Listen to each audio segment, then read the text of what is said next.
Karine Barzegard, vous êtes sur place, vous allez couvrir ce procès tout au long de sa durée pour TV5 Monde. Vous avez assisté à cette première journée. L'audience a été suspendue, on apprend.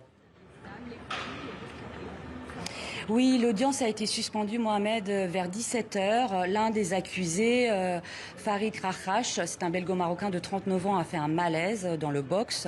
Donc l'audience a été suspendue. Et justement pourquoi? Parce qu'au moment où il a fait le malaise, juste après, Salah Abdeslam en a profité pour prendre la parole. Il a hurlé à la cour, il faut nous traiter comme des êtres humains, nous ne sommes pas des chiens. Donc bien évidemment, avec cet incident, la séance a été suspendue. Une vingtaine de minutes. Ensuite, elle a repris vers 17h20. Alors, des incidents de ce type, on peut s'attendre à en avoir durant ce procès, car c'est un procès fleuve, un procès marathon qui va durer 9 mois jusqu'à fin mai. C'est un procès hors norme, comme l'a dit le président de la cour d'assises, un procès colossal. Pour plein de raisons. D'une part, à cause de l'ampleur des attentats du 13 novembre, ce sont des attentats qui ont été les attentats les plus meurtriers commis sur le sol français dans la période d'après-guerre. C'est également un procès qui est très important par le nombre de personnes présentes à l'audience.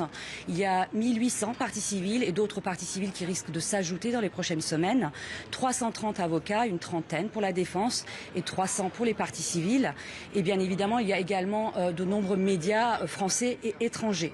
C'est également un procès colossal par la taille du dossier d'instruction. C'est un dossier d'instruction qui fait plus de 500 tomes, 1 million de pages.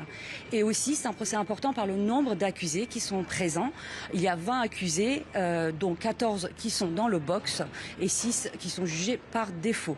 Et également, enfin, et la preuve, l'audience d'aujourd'hui, il y a une énorme charge émotionnelle, pour les accusés, mais surtout pour les parties civiles.